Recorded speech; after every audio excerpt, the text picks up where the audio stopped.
Last week's chapter, Lucci and Luffy finally encounter each other. Kuma teleports somewhere we don't know, and Luffy's group is supposed to link up with Vegapunk at the top floor while bringing along Bonney. The community has been imploding because they want to see Lucci and Luffy's fight. And Oda delivered because this is exactly what we're getting this week. But not just that, Oda actually gives us Devil Fruit lore this chapter. The chapter's title is Everything Exists for a Reason, and that title actually refers to the Devil Fruits themselves. So Devil Fruits are born from the desires of people. Each fruit is someone's desire to be more, to evolve further. So apparently somebody out there wanted to be able to flick their boogers and turn them into explosives, which ends up turning into Mr. Five's fruit, for example. Apparently this is something that is unnatural and that Mother Sea does not like. That is why Devil Fruit users are weak to seawater. Moving on over to the actual big fight, Luffy goes Gear 5 against Lucci, and people doubted me. People called me crazy. I said not to underestimate CP0. But anyways, part of the reason as to why Luffy went Gear 5 is because on top of all of Lucci's new abilities, he has now awakened his Devil Fruit. He looks like this hulking big cat that is a mix of Chopper and Monster Point, as well as Who's Who. It's good to see my boy Lucci in action again. It's good to see Luffy fight Lucci again. It's very nostalgic to Enies lobby. And it's good to see how much progress our boy Luffy has made since the days of Gear 2. So Kaku wants to help Lucci against Luffy because he's fighting a Yonko at the end of the day. But Lucci just ignores him and goes all in. He does not care. His ego, you know what I mean? Like his pride. Like that's that same kid that barely was able to beat him just 2 years ago. Who does this kid think he is? Meanwhile, at the same time, CP0 is fighting the rest of the Seraphim, who are being controlled by Sentomaru, as was established already, is Vegapunk's personal bodyguard. It's interesting to see Sentomaru is technically a marine officer, and yet he is helping Vegapunk, who's technically going against the government right now, and is allied with the Straw Hats, as well as the revolutionaries. It's revealed to us that currently in the world, there's a war to see who controls the Seraphim. So part of the reason as to why they're trying to get rid of Vegapunk right now is so that they can have full control of the Seraphim. CP0 has to first eliminate Sentomaru as he is higher in commanding rank over the Seraphim. We cut back away to Akainu and Kizaru again. Just like in Wano, back when Big Mom and Kaido were forming an alliance again, Kizaru offered to personally come to Egghead Island to handle things. Except the difference is, back in Wano, Akainu didn't let him. However, this time, it seems like he got permission from Akainu, so we should be expecting Kizaru to make his way to Egghead Island. It makes you think, why did Akainu hold Kizaru back the last time? Does Akainu have any doubts in Kizaru's ability, or is it because Kizaru is too strong for this and that he doesn't want to risk losing him? It may be the latter because admirals, Yonko. I'm not trying to get into that debate, but the way Kizaru has been portrayed this whole time is as if this is barely Grunt's work for him. It makes you think and ask some questions. I don't know. Back to Robin's group, the real Vegapunk appears in front of the remaining Straw Hats and asks them about Luffy's new form.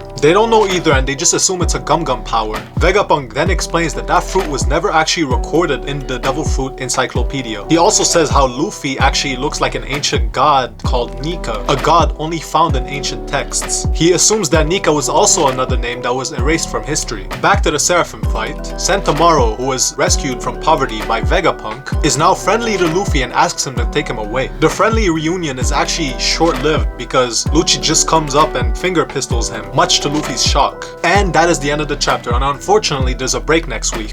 But Oda deserves it. It's gonna be interesting to see how they're gonna handle Kizaru, and personally, I'm looking forward to it. I'm still curious as to why Vegapunk wants Bonney to be there specifically. Is Bonney part of some sort of sinister plan? Is he trying to take advantage of her? It was interesting to see how things have developed. And this brings me to the common question of the day, which is, how do you think things will play out now that Kizaru is on his way? Will the Straw Hats even meet Kizaru? Answer it down below. Thank you for watching. Like, favorite, and subscribe, and have a good one.